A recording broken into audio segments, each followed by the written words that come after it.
Oh, and I fumbled the live. Oh well, Good we'll catch it morning. up in the recording. Good morning. Good Good morning. Hey. afternoon. Sorry. Oh, good afternoon. Yeah, thank you. Get me all the way together. Good Freddie, afternoon. I need to ask you a question. It's Okay. pertaining to the trip. I've been looking on for the flights and I am so upset because like I look on the dang it. I look on the reviews for Delta and they're terrible. I look on the reviews for United. They're not good. I'm just like kind of in between. And then American Airlines is just like very expensive. hmm hmm So I don't know like which one do you usually go with? I haven't flown United overseas just yet. I've done Delta, I've done American. Um, how do I say this? I got gripes with all of them, right? Like every airline I've flown, I got some sort of gripe. Other than I think it was Air Canada. I really like Canada, mainly because I think because they bumped me up to first class, so they automatically get my they get my biased opinion on that. But I've had issues with the food sometimes ain't the best. It's not the most friendliest of service staff that I've experienced on I'll call them our Ethiopian Air. I didn't enjoy that at all. From the gate agents, I'll say that everybody else was very, very pleasant. But I just say you're going to have some good and some bad. But just try to remember what's on the other side of the trip and why you're going, because you might have to endure a little bit. If I was to select, I would probably go with Delta. Um, just my opinion.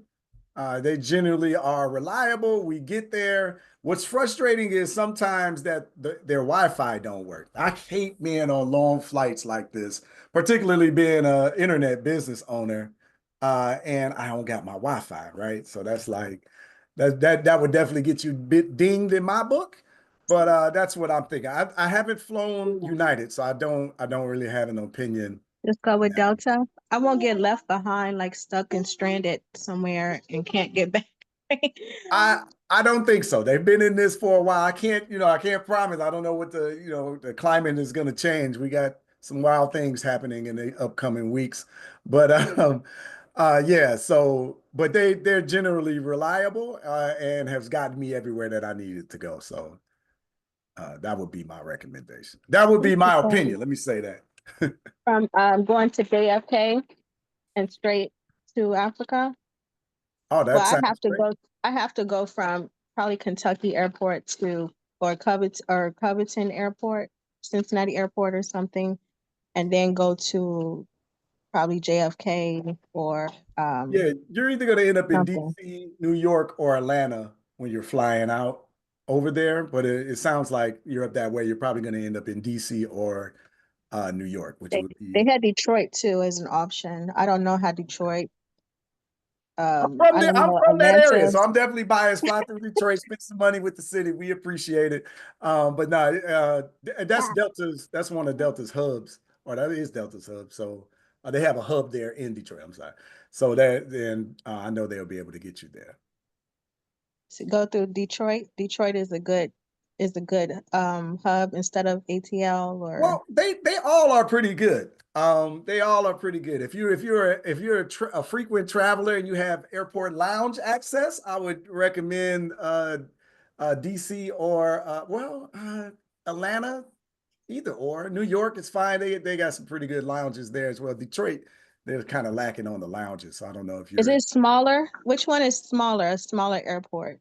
Uh, JFK is big and I get lost where I'm going. yeah, Detroit I, would be probably smaller, definitely smaller than Atlanta. For sure. But Delta has their own hub, their own wing. So you would fly into the only terminal. The only airline that's flying out of that terminal is Delta. So you wouldn't be too. oh. Oh, okay. So it's not like all the different kind of airlines and stuff. No. Oh, Yeah. okay. Well, All I right. guess I'll just go with Delta. Yeah, I don't think it's a terrible choice. Um, yeah, so I think you're gonna be fine. I think. Thank you, Freddie. No problem. No problem. Thank you for the question. I appreciate it. Hey, everyone. Welcome to Travel Talks, right? This is our Tuesday conversation that we're having here at Urban Intellectuals, centered around our Sankofa experiences. So we put together a show that we call Travel Talks. I want to welcome everyone to that. And I want to bring up my presentation so we can have a discussion today. We're talking about traveling the Sankofa Trail. I got something exciting that we're releasing into the world. We're going to debut a bit of it here today. But let me dive in and get this presentation on the road. Y'all can, oh, I don't got my comments up. I don't know where y'all are watching from. Let me know in the comments where you're watching from. I am in the south suburbs of Chicago, Illinois. But let me hit this intro and then we can dive into this discussion. Welcome to Travel Talks, where we embark on a journey of discovery with Sankofa experiences, powered by Urban Intellectuals. I'm your host, Freddie Taylor, the CEO and founder of Urban Intellectuals, here to guide you through our African diaspora's rich history and culture. Sankofa Experiences is more than just travel, it's a movement. We dive deep into our roots across Africa and the diaspora, turning every journey into a powerful connection with our ancestors. Our mission? To make the exploration of Black history accessible, inspiring, and informative. Join us as we share insights from our travels, celebrate our history, and foster a deeper understanding of our collective identity. With Sankofa Experiences, every destination is a step closer to home. Let's explore together. Welcome to Travel Talks. Welcome to Travel Talks. Let's get into the conversation. As I say each week, there is always a lot going on here at Urban Intellectuals. I'm going to kind of speed it up so I can get through all of this. But we're always going on. There's always a lot going on here at Urban Intellectuals, right? And Urban Intellectuals is the umbrella company that puts on these different things, one of which is the Sankofa Experiences. So this is our travel arm to allow people to go see Black history and culture up close and personal. In order to bring that forward, we do Travel Talks, right? So this is our weekly talk show centered around Black traveling the African diaspora, and beyond. But I always try to highlight a lot that's going on in and around the company. So real quick, here's what's going on. Hey, we released our brand new podcast, our brand new show. I'm still working on all of those things. It's called Sankofa Speaks. This is about conversations that awaken and empower. So you're going to start seeing more conversations about that. But we're interviewing people and bringing their expertise to the forefront so that we can shine a light on not only the brilliance in our community, but expose you to some of the things that you need to be aware of as we start to navigate this world around us. One of which is a discussion I had with Alicia Lyttle, who is the queen of AI, right? So I had this on YouTube. If you're not following us on YouTube, please, please, please join our YouTube page, subscribe. We ramping up a lot more content over there. But this conversation is AI in the Black communities. This is how we kicked off our Sankofa Speak series with Alicia Lyttle, because Wednesday we have a Everyday AI Summit for the Black community that's coming up. It's absolutely free. Ashley's going to drop the link down in the comments. I want you to register. But you might be thinking, oh, I'm not really interested in AI. Oh, I'm overwhelmed by AI. I got all these fears centered around AI. I'm too old for AI. AI is a young person's game. Well, listen, everybody has a place to play in this space because it's going to impact all of our worlds, including your grandchildren, your children, and beyond. So it's wise to get involved and get educated on this space. So I wanted to bring this conversation to our community. So I want to give you just a few moments of the interview that I did for Sankofa Speaks with Alicia so that you can get a little insight into what we're talking about. That I get, because I feel like, and I'm going to throw in the Caribbean community as well, because, I've got to represent for Jamaica, but I feel like we get left behind so often, especially when it comes to technology and innovation and trending things. And we have some fear wrapped around it that we really need to say, you know what? How can I go all in on AI? And how can I make sure that I'm AI competent? And this is important because companies are laying off employees who are not AI competent. Intuit announced last year they're laying off 1,800 people who are not AI competent to hire 1,800 who are. AT&T said the same thing for 1,100 employees. Every place that I teach and train at that's upskilling their employees said they will only hire new hires that have AI competencies. So I just presented at Morehouse yesterday to the faculty because I'm saying, look, our students need to graduate with AI skills so that they can either excel in grad school or they can get top paying offers in the jobs that they're going to take on. So I could talk forever. Sorry, Freddie, for that. No, That's the no, short no. answer to your question. No, this was gold. Look, I'm over here taking notes. This is gold. This is exactly what we needed to hear because I think you nailed it with the fear, right? Inside of our Yeah, communities, right? All of them, Black, the Brown, the Caribbean community, really globally, it seems like we are, no, historically, we're always behind the tech. right. We're always behind. We're late to get in it. We're not benefiting from it. But you making it so tangible and real with AI competencies, because everyone's not an entrepreneur, and people are Right. working their way through the career path, but this is impacting everyone. Everyone, every industry, every career, every business. And we've only just started. Imagine, we've only just started. Yeah, and I'm gonna leave it there. This is a really good conversation that hopefully you have a opportunity to pop over to our YouTube page and pick that up. It is really enlightening what is happening in this space, and I just want to make sure that we're not only encouraging our audience to get involved, but we're giving you the pathway in order to make that happen, right? So, Urban Intellectuals is about empowering the community, and that's what we're working on in many different respects. So that's a wonderful conversation. Hopefully you can have an opportunity to go check that out. Please do, but make sure that you click the link that Ashley is dropping in the comments for me, or she's dropped it down there to join us Wednesday for our Everyday AI Summit, Transform Your Life, Career, and Community. This is a free live summit that we're doing for the Urban Intellectuals community, everydayAIsummit.com. You just click that link, and we'll see you Wednesday from 7 to 9 p.m. Eastern Standard Time. And make sure that you invite your grandchildren, your children, people of all ages need to be here. You need to see how this technology is working and how you can use it even in your everyday life. It is crazy the type of things that you can do on here. If you attend our Sunday dinners, right? I demonstrated a bit of it live there. So make sure you're coming out to Sunday dinner, by the way. Also, Grandma, I've been looking for you. All right. What else is going on? Man, we got a MLK event going on the holiday, January the 20th. Something else is going on January the 20th that you might need a break from, right? Escape from reality. So make sure you come and join us for Has MLK's Dream Become a Nightmare? It's a great conversation to have centered around what's happening, one, with the political situation in the community, in the country, but two, the state of the Black community. Where are we now? It's almost almost 60 years later from King's Dream. Are we trailing into a nightmare? It has some really good discussions about that on Sunday, a Sunday dinner with the cousins as well. But make sure that you click the link, lock in, and join us for Sunday. It's going to be a beautiful conversation and a great way to kick off Black History Month from Urban Intellectuals. We got some special stuff cooking for you on that. All right. Woo!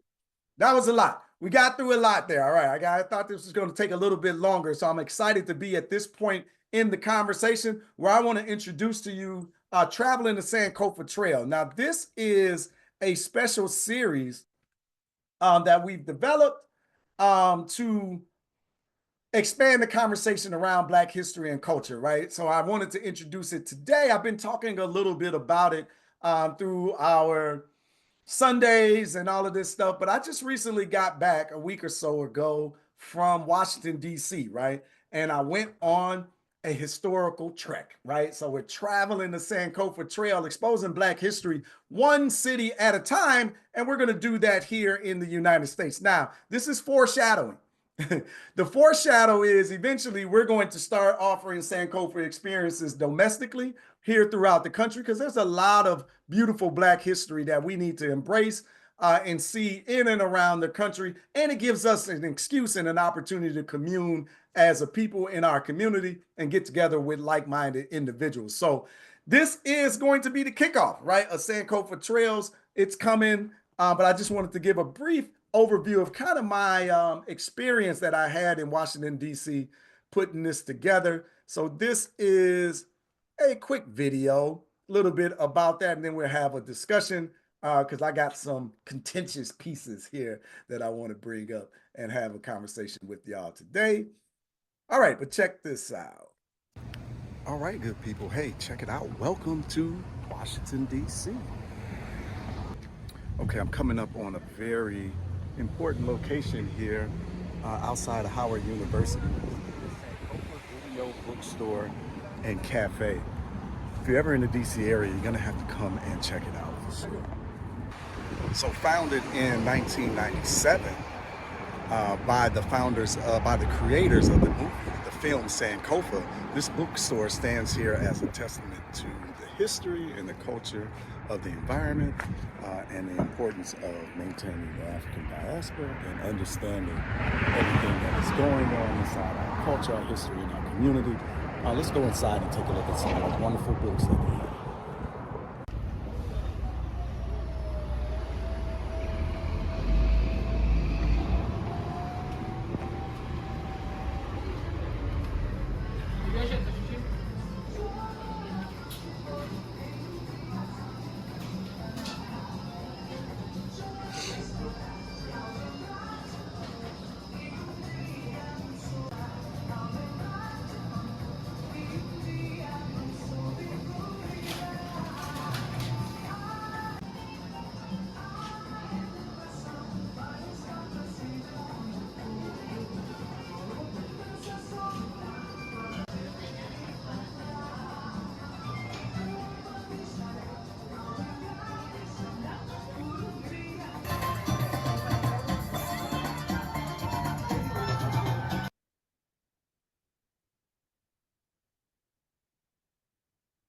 So that's right outside of Howard University.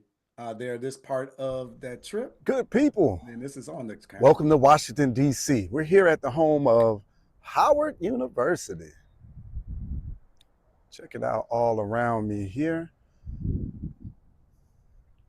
Beautiful location, beautiful time of the year, and a really important cultural element here in the community, one that I want to talk to you about today.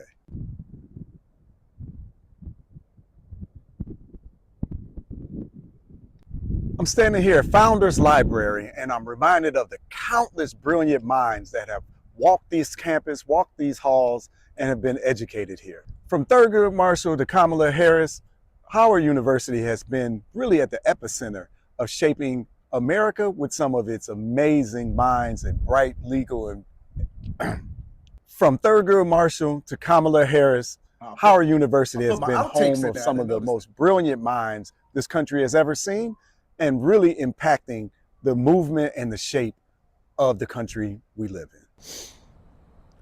Welcome to Howard University, as we stand busy making our ancestors proud and telling the stories of their triumphs, their challenges,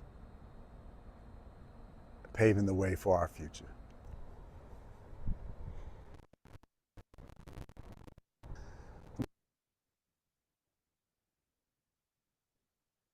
All of the wonderful, great people, politicians, leaders, business owners, professionals, doctors, lawyers, wonderful family leaders, community activists that have come from these hallowed grounds.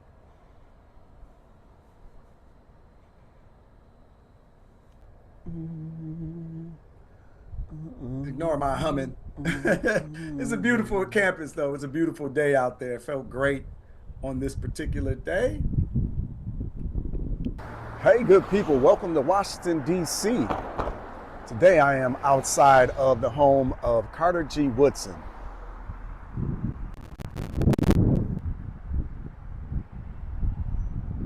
Any of you been to his home there in D.C.?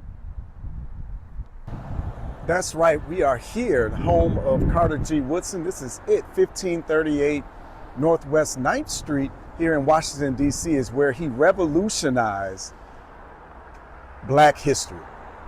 Known as the father of Black history, it was here at this home that Carter G. Woodson made his imprint the world will remember forever.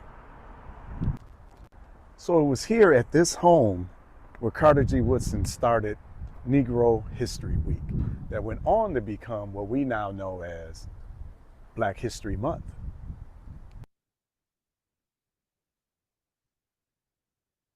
I just gave you a little bit from each of the places. So I'm here at the African American Museum, National Museum of African American History and Culture. Right, that's Freddie Taylor here in Washington, D.C., getting ready to come to you, have this beautiful experience.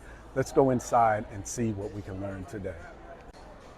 From the legacy of slavery to the brilliance of Black history, walking through these halls, you can really see the impact that we have provided to not only this country, but this world.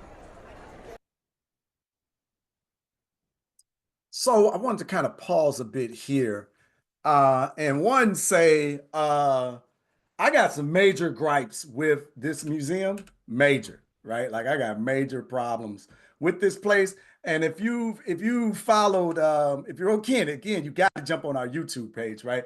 So I did like a 32-minute conversation and rant about the entire museum and my opinion and what I think they got wrong. And I think it's really part of the nightmare to attach this to the MLK conversation we're about to have. This is part of the nightmare, like what I experienced inside of this museum, this big, magnificent, beautiful thing where I guess they spent almost $600 million in putting it together. There's a fatal flaw to it, and it's part of the nightmare scenario.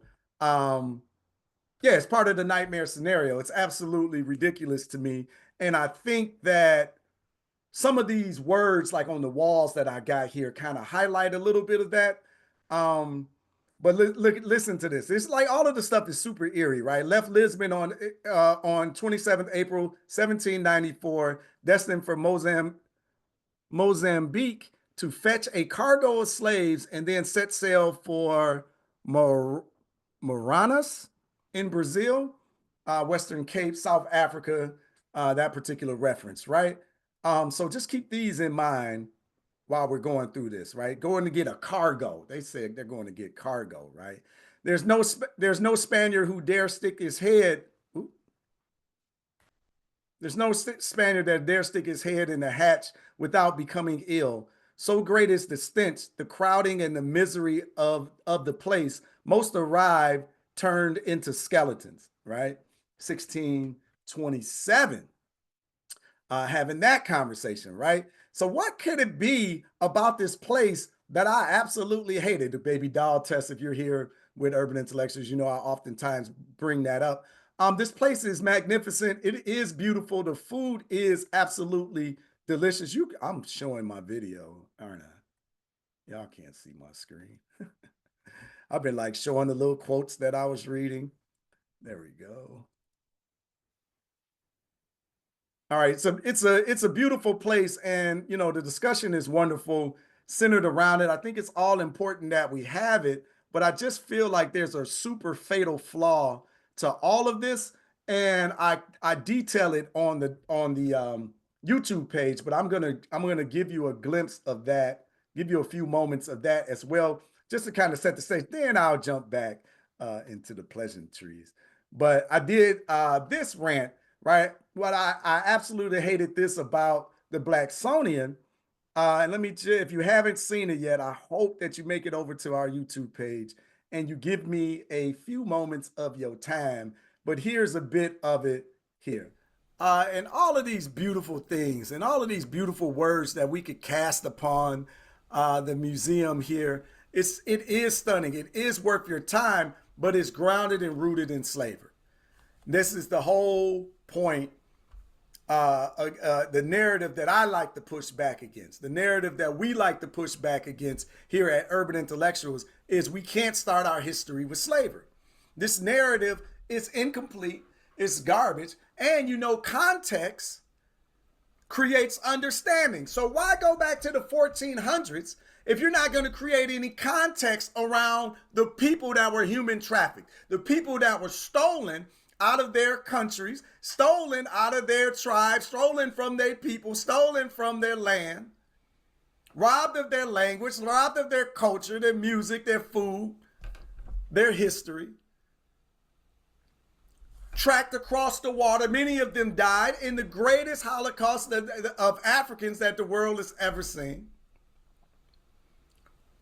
Why start just with that? Why not start just a blip?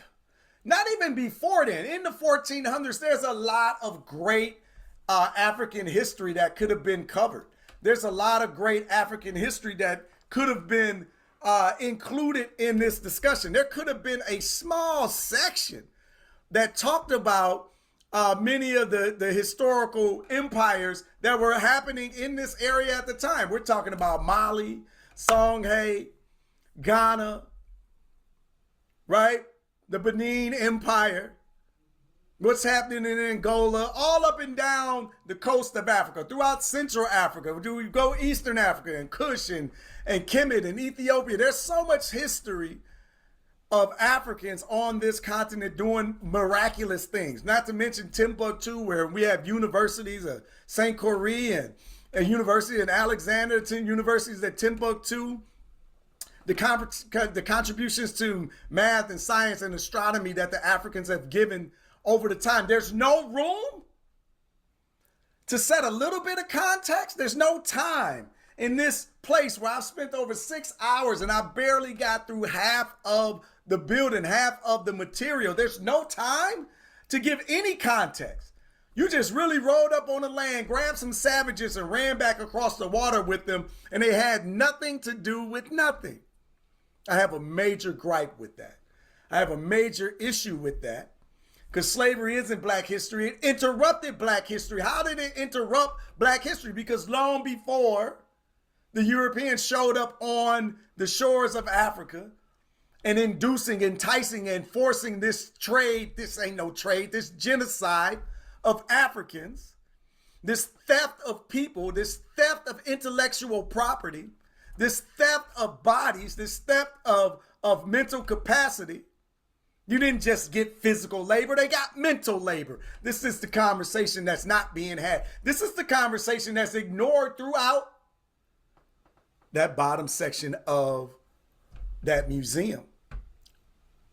This is why we're going to start a letter writing campaign. They got to change this narrative. This is trash. This does not feed the soul in the future of Africans, these Africans in America. This is not inspiring. It's not enlightening. Our people ain't slaves. Our people survived this Holocaust. They survived the Holocaust. It's not of the people. Slavery isn't Black history. It interrupted Black history. Let's change the narrative and tell the whole damn story. It wouldn't take nothing to take a section and paint the picture of African civilization, African cultures, African languages, African traditions, African music, African art, African science, African understanding, African engineering, African technology, African contribution to the planet. Because African Americans are not who they went over there and stole from Africa. They didn't go over there and get no damn African Americans. They didn't go get no Afro Brazilians. They didn't go get no Jamaicans. They didn't go grab no Haitians. They went and got the Mende. They went and got the Yoruba. They went and got the Fulani. They went and got the Bamileke. They went and got the Igbo. They went and got people with history and culture and language and tradition and understanding. They didn't go grab no damn slaves. Stop letting people feed that narrative to you. And this is a multi-billion-dollar project that shoves that further down our throats. That's not inspiring to our community. That's not inspiring to our future. Okay. You got to go see the whole thing, right? but I really lay into it because it's this narrative that we're allowing to be pushed down our throats. And I see someone said it, right? This is what happens when we don't control our education. This is why companies like Urban Intellectuals and your interest in what you're doing is of mission critical importance, because the next generation is buying this narrative as truth. They're not even understanding why someone would want to push back against it. What does it matter? It's only history, right? But I know there's that Amos Wilson quote, I don't have it in front of me, that says if history had nothing to do with power, domination, rulership, control in the future, then why did the European rewrite history? Why did they go through such lengths to undermine your contributions to humanity, undermine who you were on this planet before they showed up? And then in this millions and hundreds of millions or whatever they spent on this place, this is just another cornerstone on the erasure of who we were as a people. There's no mention of African intelligence in this conversation, in that entire building. There's no mention of the ingenuity that went on throughout the enslavement period, of which this country and the Western empire benefited from. There's no mention of none of this. There's no mention of the intelligence that the Africans came with when they was forced to work upon these shores. Did nobody train them on what to do? They knew what to do because they had been doing it for centuries on their own through their own civilizations.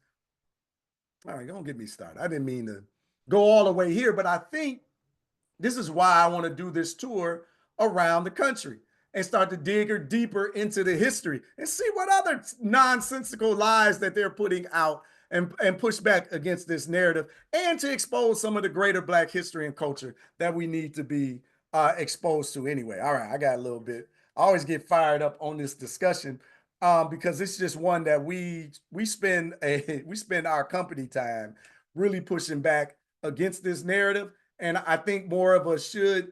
This is not a game what they're doing to us. It's not an accident. This isn't an oversight. This isn't anything. These people know exactly what they're doing. They know exactly what was happening.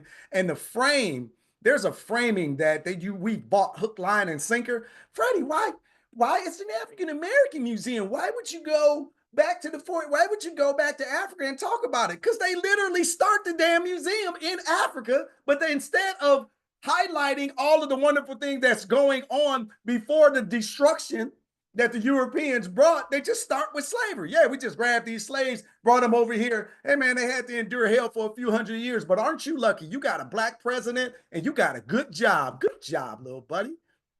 You're doing well. And we bought that nonsense. Even when the Irish people here, Irish Americans, they don't tell you they damn Americans. They tell you they Irish. They go back to their homeland. They go back to their history. They go back to their culture. Sure, some money, some opportunity is cool, but everybody tells you money ain't everything. Man, everything ain't everything. Family, family, family. Well, don't you think I want to be connected to my ancestors too? Aren't they my family? Aren't they the reason I'm here? Don't tell me we benefited from the removal of our history and our culture and our ancestry and our connection. Don't tell me we benefited. All right, I keep swearing I'm gonna stop. Veronica, I didn't. I'm gonna put them in the suggestion box, but we're gonna put together a writing campaign. We're gonna out them, we're gonna shame them. This is shameful work. This is intentional, and this is devious. This is what happens in those movies. This is what happens in those school books. This is what happens throughout this country. Seeding this narrative in the minds of our children and ourselves, and we're buying it hook, line, and sinker, pretending as if history has nothing to do with nothing. But we're going to expose all of this, I promise. All right, let me get back on track here so I can we can get wrapped up, because I get fired up. But that's it. I'm moving on. We're about to go past to the next spot, which brings us to Booker T. Washington's home there. And I want to say, first of all, this is his home up on this hill. It's absolutely spectacular. But I want to say my apologies to Booker T. Washington, his people, his fans. I was completely asleep on this, brother, until this trip. This was his life and times is amazing. I can't wait to read the book. I never read his book. It's about autobiography. I definitely want to read it. This is the home I was trying to give you some perspective to see. This is from the top of the home. Man, it's literally on the hill. You can see all the way to the Capitol building. It's over there in the distance. If it was clear, I get a better shot when we really start to edit this thing down. But it's 9 acres. This place is spectacular. They kept it original thanks to his second wife. Booker T. Washington, you may be familiar. You can kind of see it overlooking the city here. Booker T. Washington's second wife was a white woman, right? And a lot of people have beef and strife against that. But this woman is the reason we have this house and all of the artifacts in there, because she actually purchased the half of the home back from Booker T's children and purchased all of the private artifacts in order to maintain and keep this as it was. This is his man cave out in the back, right, on the 9 acres of property. Really interesting. This was his bedroom. And I got pictures and video and all this stuff throughout. But it was a really fascinating experience. But his wife is the one that purchased the goods from the children. The children were going to sell everything and just liquidate the estate and make off with the cash, right? But the second wife thought that this was important enough that she wanted to make sure they maintained his legacy, which I thought was really dope. And no, he did not ditch his first wife, his black wife, for the white wife, right? That's not true. His first wife, Anna, actually died in that home. And like I said, we got pictures of it and all that. But when she died, he was crushed and heartbroken. And he boarded up the room and wouldn't allow anybody into the room for years, right? He would slide in there and be with her. Like, it was just, it was really emotional. But he loved that woman. That woman helped him get free, right? You know, there's always a black woman behind something great, right? But that story is amazing in itself on how he got free. But he did that for her because they wanted to get married. And he said, I'm not going to marry you as a slave. And she said, all right, I got a plan, right? And she figured out how to assist him getting free. He loved that woman. She did some amazing things for him. He definitely wouldn't have been the man that he was without her. So I just thought it was a beautiful story. But I had no idea about the depth of things that he touched and he did, right? And like, man, I mean, this is why I think we got to dive deeper into our history, because you just kind of read the surface level narratives and you just think you know something. But this brother was absolutely amazing and self-taught. I think he is an inspiration to many. My eyes were wide open. I'm gonna do a piece on him like I did the Smiths, the Blacksonian. Only it's gonna be in a wonderfully positive light, because I was just appreciative of what I learned about the brother while I was there.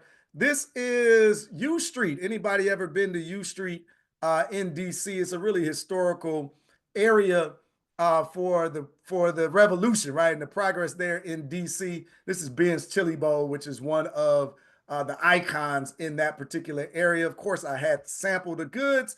And I'm gonna be honest with you. I thought it was all right. I think it's a little bit overhyped. I don't know, but I just know really it's the history and the culture behind it that the people really love, honor, and respect. And it's just something that you got to go and experience. And U Street got its own energy and vibe. And from my understanding, it was a lot deeper than that back in the day as well. Yeah, it was okay, right? It was like, I don't ever have to go back again. I'm okay. Right. I thought the lemonade was gonna be fire. I was like, oh, this might be like the classic lemonade from back in the day. Nah, it wasn't. It wasn't. But the energy is cool and the vibe is there. I guess they stay open to 4 a.m. and U Street got like a little party element and a vibe to it. So maybe that's what's keeping them open, late night food. But everybody's been in there. There's all sorts of pictures all over the wall of every celebrity and politician that you can think of. That picture, Obama eating like the hot dog or whatnot, giving a thumbs up, I believe was taken there as well. You can see Obama in there a few times. So it was really interesting to see and experience. Overrated, yeah, but but an experience nonetheless. I didn't take any pictures, but when I wandered out of U Street, we wandered into this spot called the Saloon, Saloon, and just looking at all the names on the bricks. It was a nonprofit organization that owns a bar and they take all their profits and they build schools around the world with the profits from the bar. And I just thought this was so fascinating because it said like good beer, great schools. And I was like, what is that connection? So I wander into this nonprofit. It was a beautiful story by the owner. I'm gonna do some sort of story on this because I definitely want to share. I think it's wonderful. But they built schools all, through Asia, Africa, Central America, South America, the Caribbean. It's just a beautiful thing. So I definitely bought a brick and wanted to support. So next time I go back, maybe I get a picture of my brick on the wall. But I want to delve into that a bit more. It was like right down the street from Ben's Chili Bowl on the same side of the street if you're interested. But it's the Saloon, Saloon. Really interesting. But I had a great time in DC, right? Traveling the Sankofa Trail, digging up some of the history. There's some other spots I visited and we got film and conversations about that you'll have to see when we put out the full piece. But that is coming, and we're coming to a different city, maybe a city near you this year, and definitely next year. So we're going to be hitting more and more of these. But it was definitely a good experience. I'm looking forward to it. I think next time I want to do some better coordinating so I can let you know where I'm going to be, what city I'm going to be in, and then maybe we have a good meetup or a Sunday dinner together while we're there to continue to build this community and grow and learn with one another. Like I said, eventually Sankofa Experiences will open up domestic trips where we start to do these things together. So this is a bit of foreshadowing that we are laying out in front of you. Okay, but that's all I got for y'all today in our Travel Talks conversation, traveling the Sankofa Trail. If you have any questions for me about what I've talked about today, the Blacksonian, or traveling to the continent of Africa with us doing something similar, right? I was just in Ghana a couple of months ago, and I got a lot of that particular content to do something like this, Sankofa Trail with for Ghana, right? Okay, I got a question here. Thank you to call. Really want to go to the continent, but don't want yellow fever vaccine. Is there any way around this? I do know vaccines are not required for Egypt and South Africa, but I really, really want to go to Ghana. Thanks in advance for your insight. You're welcome, young lady. So yellow fever is not required in Senegal either. So that's the only West African nation that we travel to that you won't need the yellow fever vaccine. So Senegal, you could put that on your radar if it's close enough. We got the door, no return, a lot of great food, a lot of great dancing, history, and culture. But you don't need the yellow fever vaccine to go there. Secondarily, if you're like, nah, I really want to go to Ghana, you can go without the yellow fever vaccination, but you need a doctor's note. I don't believe religious reasons or what. I don't know. Don't hold me to that. That may be a thing, or maybe you may be able to flat out reject it. But if you have a medical reason, like I know someone who's interested in going, but they have a medical reason that the doctors don't want them to take any vaccines, and all it takes is a note, and then they give them the note, and then they are off. So Marilyn, hopefully I kind of answered your question, right? But the medical reason is the only thing that I know. And if you are of a certain age. Now, my father did not take the yellow fever vaccination, but when we went, he was 87 years old the first time we went to the continent. And, his doctor didn't want him to take it. His doctor said, I think there's more potential harm than good with you taking this vaccination. So we just got the note, and that was it. Yeah, okay, good, helpful, good. All right, yeah, so hopefully that can help you out. But definitely talk to your doctor, and if they can write you a note, that's the easy way out of that. I took the yellow fever vaccination. It was once every 10 years. I took it in 2017. So I guess I'm due for another one in 2027. But they're talking about a one and done with that vaccination and not needing any of the boosters or needing another one every 10 years. So Right, they said it was for life, but I'm afraid to get that yellow fever vaccine. no, I definitely can respect your fear. Okay, and they have gone and stated that it is for life, so that's good. I don't ever want to take it again. I try to avoid as many as I can, but I don't recommend that for everybody, right? Let me say that. You got to be careful. That's just my experience, my opinion. I always say defer to your doctor, and make an intelligent choice for you.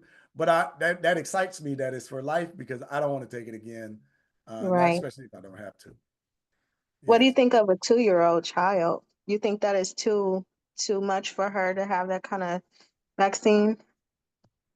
I would talk to your doctor, right? I would talk to your doctor, but I would say if you got a concern for yourself, then I would definitely have concern for my child. Um, yeah, that's always a bit scary. But like I said, there's Senegal, right? Is in West Africa, and you don't need any of those shots at all. I'm going to Ethiopia here in March with Urban Intellectuals and our Sankofa experiences. And we go later in the year as well this year if you're interested in going. There's no vaccinations that's needed for that either, or Kenya is the same way. So it's just really Ghana, Nigeria, which we'll be in later this year as well. And then I think Tanzania. Um, yeah, I think that got that covered because you don't need it for North Africa. Morocco is not needed. Ethiopia, Egypt, and Senegal is not needed. So, all right. Any other questions for me? Anybody got any thoughts? Anything that they want to share? I am here for a few moments. All right, we are still under our hour. I was a bit worried we was going to drift a little long, especially I get excited talking about the African American Smithsonian Museum and my pushback against all of that. But it turned out good. We kept it light. And hopefully I ain't offend too many people. I know folks love that place. Listen, it's definitely worth going. Don't let me talk you out of going. And I mentioned that even in the rant. I warm you up in a well way. The food is spectacular. The Mahalia Jackson exhibit is worth going. But I'd have turned Emmett Till into Mahalia Jackson exhibit. I'm sorry. Emmett Till exhibit is worth going. Mahalia Jackson is playing, her voice is singing while you're in there. You're not able to take any pictures or video. That was my favorite piece of the museum. It was really, really powerful. But like I said, I only saw half of it. I only got to half because it's just tired, man, after 6 hours. So we selected one of the upper floors and just kind of ran through it and got some B-roll, but I'm gonna have to do the same thing for the rest of the floor. It's just so much to take in. You definitely need at least 2 days. And that food, yeah, Freddie is a foodie. That food is delicious. They showed out inside of there. So the bartender at the hotel lobby bar I was staying in was saying that Smithsonian, the African American one and the Native American Smithsonian Museum are the only two where the Smithsonian runs the food. So it's like a point of pride. That's what they were saying. I don't know because the other ones are ran by Sodexo or whatever these other places are. But the food is spectacular. Yeah. Maybe food has changed. I went when it first opened. Yeah, it's a lot of years later. It wasn't as crowded. It wasn't crazy crowded like y'all like it was for the people that went early. Um, yeah, I'm still kind of digesting all of it, but it was really, really, it was, I thought the food was great. I thought the exhibits, it's super interesting, right?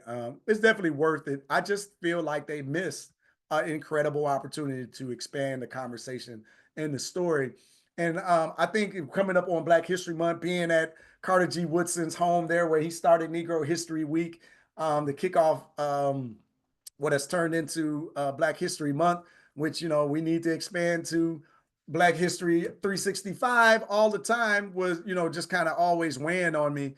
And this consistent narrative of every single Black History Month, all we talk about is slavery, and then the same 8 to 12 people every Black History Month. Like, I'm 48. I'll be 49 years old this year, and it's absolutely ridiculous. It's so insulting to the ancestors. It's so insulting to us that we would just accept being boiled down to slavery and 8 to 12 people, maybe 15 in the progressive district. You might actually get Michelle Obama added to the conversation. It's insulting to the ancestors and all of the fight and the ingenuity and the creativity and the angst and the pains and the things and the stuff that we have been through. Y'all catch me on a different day. I use different language, but the stuff that we have been through as a people. And then it's just every single year, 28 days out of the month, you're just going to talk about the same stuff. I mean, it's the same conversation from 40 years ago when I was in elementary school. Like, it's ridiculous. It's ridiculous. And I think we need to call not only them out, we need to call us out, because we're the ones that's allowing this, right? We're not challenging and holding teachers to a higher threshold. We're not counteracting this education inside of our homes, inside of our families, inside of our communities, our neighborhoods, right? We're allowing this mess, right? So I just want to put my fork in the ground, my stake in the ground, and start the fight. Because y'all know DeSantis and now Trump is in office. You already know how they feel and their pushback. It's not like we were getting motivating and inspiring and empowering Black history and culture from the school system anyway. So this is why January 20th excites me, because now the Black community can't just sit back and act like there's not somebody aggressive in the White House that's not pro us. Let's put it that way, right? So now we're going to realize again that we have to do for self. Ain't nobody coming to save us. There's no friends that we have. We're looking for a friend. We better look in the mirror, right? I'm always repeating Dr. Clark, who's back here on my wall, right? You have no friends. It's time for us to be the friends that we always needed. I think educating ourselves and getting that understanding helps us lend a helping hand to one another. And I think traveling the Sankofa Trail, traveling to these different cities and communities, traveling the African diaspora and learning more about our history and our culture is only going to start to bring us together, because unity is the only thing that we haven't tried in the last 60 years. I think it's time that we do that. I think King's dream has become a nightmare. I think it has. And that's not to insult the man, Dr. King, but that's to insult us. We should be offended over that. You should be offended. I am talking about you, right? We've allowed this country, this community, our future, our children to erode to the standards that we all complain about, that we all say is wrong. Then what the hell are we doing to make a difference then? We've allowed King's dream to become a nightmare? But I had some good conversations around, he started to realize it was a nightmare when they entered into it, right? When he started to change his narrative and his conversation. We're going to have a good talk on Monday, January the 20th. I hope you're ready. I'm fired up already over this, but I think the dream has become a nightmare. I think it has. And I think I'm going to start saying it more ahead of the thing to insult some people. I hope you are insulted. We should be. We allowed this. We allowed this. All right, I'm going to stop because I'm going to save it for the January 20th on Monday.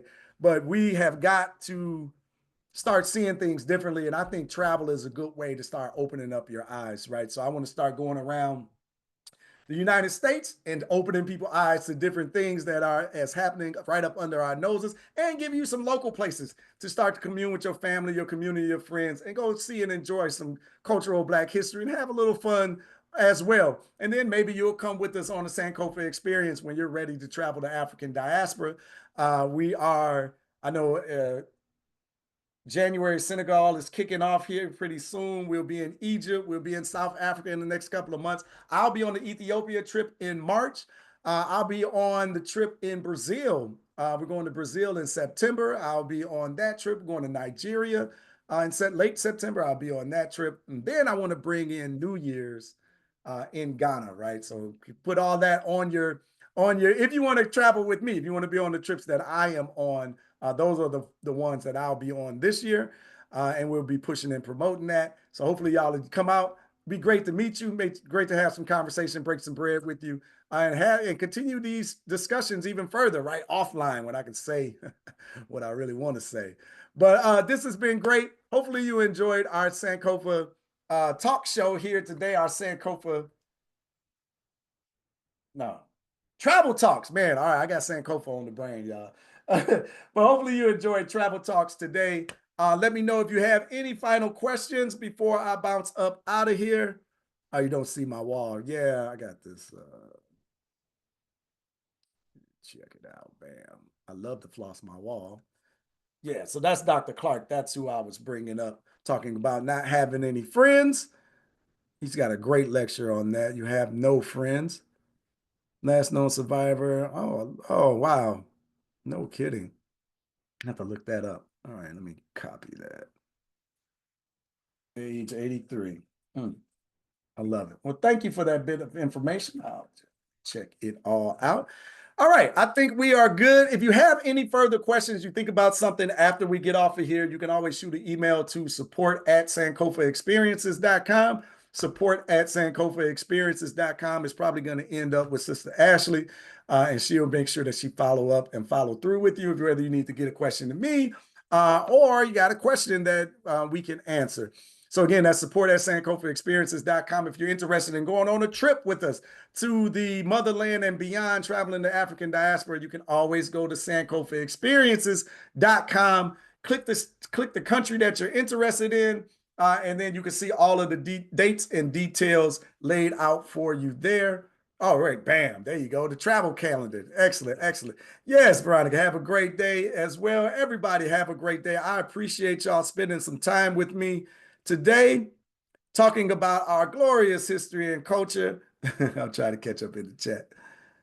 Good suggestions, travel in this country. Yes, okay.